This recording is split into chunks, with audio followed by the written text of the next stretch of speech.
Hello दोस्तों, स्वागत है आपका आपके इस चैनल पर। आज फिर हम पॉलिटी का एक महत्वपूर्ण अंक देखने को जा रहे हैं। इससे पहले हमने विधायिका कंप्लीट कर दिया है। आज हम देखने वाले हैं कार्यपालिका को। कार्यपालिका भी क्या है? सरकार का एक बॉडीज है। सरकार का बॉडीज तीन को होता है: विधायिका, कार्यपालिका और न्यायपालिका। इससे पहले अगर आपने विधायिका का वीडियो नहीं देखा है तो उसको जरूर देख लीजिए। तो चलिए शुरू करते हैं कार्यपालिका के बारे में। कार्यपालिका का सिंपल सा एक मतलब देखा जाए तो कार्यपालिका का काम होता है केवल कानून को लागू करना। इससे पहले विधायिका का हम देखे थे तो विधायिका का काम होता है कानून को बनाना और कार्यपालिका का काम होता है तो कानून को लागू करना। तो ये भी दो तरह के दिए जाते हैं। जिस तरह से हमने देखा है उसकी बॉडीज को, जैसे विधायिका भी दो तरह के होते हैं। एक है जो राज्यों को विधायिका दी जाती है, एक है जो मतलब केंद्र को दी जाती है। केंद्र का जो संसद होता है और राज्यों को दी जाती है वो विधान मंडल होता है। उसी तरह से यहां पर भी ये दो है। एक दी जाती है संघ को, यानी केंद्र को, केंद्र लिख देते हैं, कोई दिक्कत नहीं। केंद्र की कार्यपालिका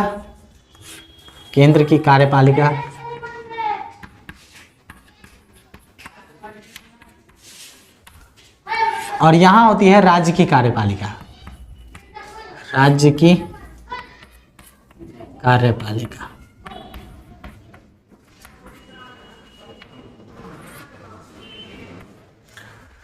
दो तरह की कार्यपालिका को डिवीजन हमसे की है, ठीक है। अब देखिए इन्हीं कार्यपालिकाओं में जैसे केंद्र की कार्यपालिका की बात की जाए तो केंद्र की कार्यपालिका में उसी का कानून लागू होगा जो संसद बनाएगा, ठीक है। क्योंकि केंद्र का जो बनाने वाला कानून बॉडी है उसी का ये लागू करेगा, ठीक है।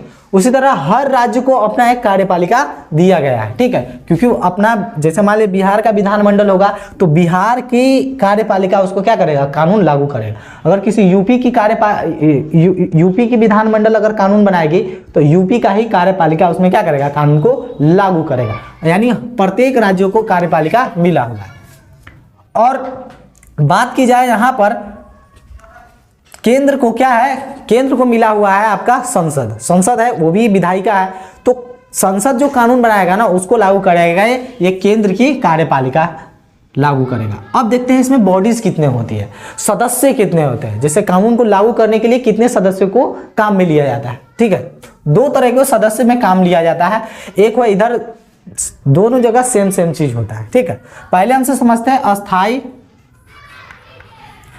दो तरह के सदस्य इसमें देखने को मिलते हैं, अस्थाई होता है, एक होता है अस्थाई। अस्थाई। अब जैसे अस्थाई का मतलब हुआ, इसमें सदस्यों की बात किया तो चलो इसमें लिखते ही है, अलग क्या समझाना, इसी में लिख देते हैं। इसमें दो तरह के लोग सदस्य रहते हैं। कानून लागू करने के लिए दो तरह के सदस्य इसमें आते हैं। जैसे इसमें होता है अस्थाई। एक सदस्य होता है अस्थाई सदस्य। इसमें भी सेम होता है। पहले इसको समझ लेते हैं फिर बात करते हैं। अस्थाई सदस्य का मतलब क्या हुआ और अस्थाई सदस्य का मतलब क्या हुआ, उसकी बातों को समझते हैं। जैसे अस्थाई सदस्य की बात की जाए तो अस्थाई सदस्य वो होता है जो कुछ निश्चित समय के लिए वो कार्यकाल में रहता है। जैसे आपका प्रधानमंत्री हो गया, राष्ट्रपति हो गया, उपराष्ट्रपति हो गया, मंत्रिमंडल हो गया, इसके बाद राज्य मंत्री, उप मंत्री और कैबिनेट मंत्री। ये सब कुछ मंत्रियां होती है जो कुछ समय कुछ अवधि के लिए बनाई जाती है। जैसे राष्ट्रपति का कार्यकाल 5 साल का होता है, प्रधानमंत्री का भी कार्यकाल कुछ वैसे ही होता है, राज्यसभा, लोकसभा, इस तरह का सबका अपना एक कार्यकाल होता है। तो वैसे सदस्यों का जो चुनाव कुछ वर्षों के लिए लड़के आते हैं, कुछ निश्चित अवधि के लिए लड़के आते हैं, तो वैसे लोगों को कहा जाता है अस्थायी सदस्य।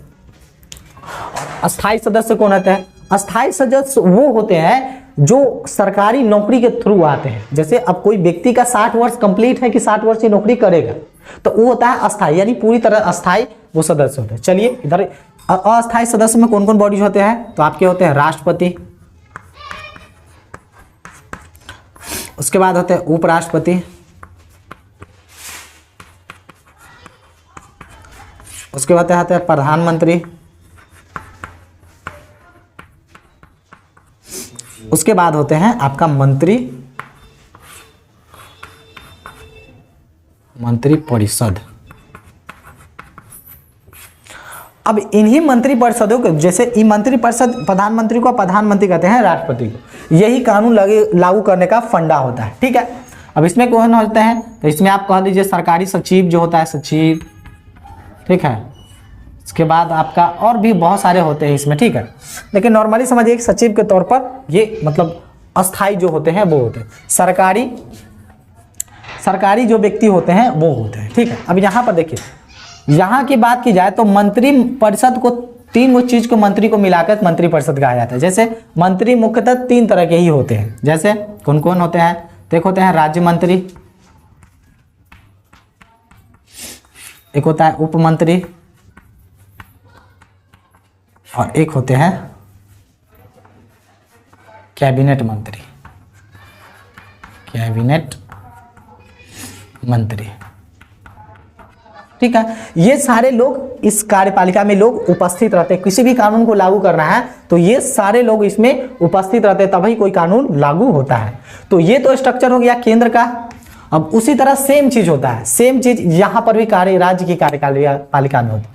यहाँ पर भी दो तरह के लोग मिलेंगे आपको, एगो मिलेगा अस्थाई, अस्थाई मिलेगा, और यहाँ पर मिलेगा अस्थाई सदस्य, अस्थाई मिलेगा।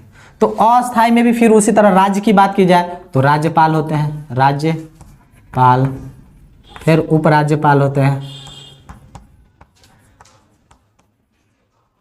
मुख्यमंत्री होते हैं, उसके बाद उप मुख्यमंत्री भी जोड़े होते हैं,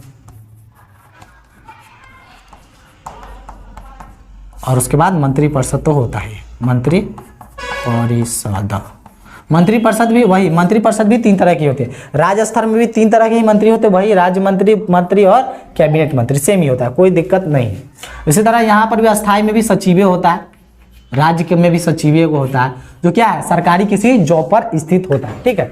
तो राज्य में कानून लगाना लागू करवाना होगा तो राज्यपाल, उपराज्यपाल, मुख्यमंत्री, उप मुख्यमंत्री, मंत्री परिषद, ये सिर्फ होते हैं। इसमें भी तीन तरह के ही होते हैं, अगर लिखना है तो लिख सकते हैं, ठीक है। इसमें भी राज्य मंत्री होते हैं, राज्य का राज्य मंत्री होता है, ठीक है। इसमें भी उप मंत्री होते हैं, और इसमें कैबिनेट मंत्री होता है, कैबिनेट मंत्री, ठीक है। बस वैसे ही सारी प्रक्रिया इसमें भी कार्यपालिका।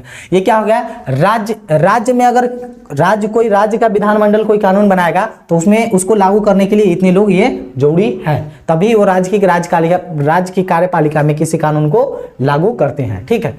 अगर संसद कोई कानून बनाता है तो ये लोग जरूरी है, यानी अगर कोई केंद्र कानून बनाता है तो इतने लोगों का होना आवश्यक है। यही लोग क्या करते हैं, उस कानून को लागू करते हैं। सिंपल सा फंडा, एक शब्दों में बात की जाए कि कार्यपालिका का काम क्या होता है, तो आपका होता है कानून लागू करना, ठीक है।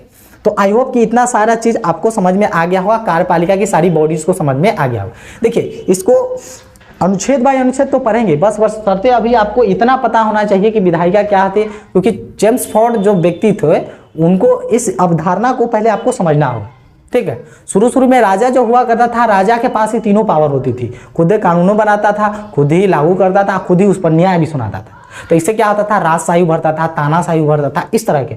लेकिन जेम्स फोर्ड नाम के एक व्यक्ति आते हैं, अमेरिका के ही है, उन्होंने कहा कि ये तीन चीजें अगर किसी एक व्यक्ति के पास रहे ना तो तानाशाही, राजशाही उभरता है, ठीक है।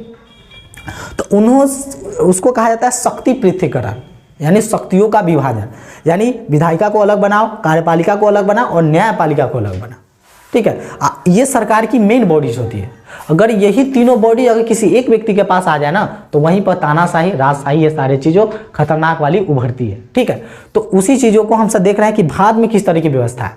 तो भारत में विधायिका अलग है, कार्यपालिका अलग है और न्यायपालिका बिल्कुल अलग है। अब इसके वाले वीडियो में हम आपको बताएंगे कि न्यायपालिका क्या है, वो कैसे काम करती है, ठीक है। इसको अनुच्छेद बाय अनुच्छेद में तो हम पढ़ाएंगे, भाग 5 में इसको पढ़ना ही है, ठीक है। तो आज के लिए अब इतना ही। अगर आपको ऑफलाइन अगर मुझसे पढ़ना है तो आप आ सकते हैं, विजिट कर सकते हैं मुजफ्फरपुर में, मुजफ्फरपुर केरमा लालू चौक पर, ठीक है। यहाँ पर मेरा एक कोचिंग चलता है ऑफलाइन, जिसका नाम है करियर सक्सेस इंस्टीट्यूट। तो चलिए आज के लिए इतना ही, अब फिर मिलेंगे किसी नेक्स्ट वीडियो में किसी नए टॉपिक के साथ। तब तक के लिए जय हिंद।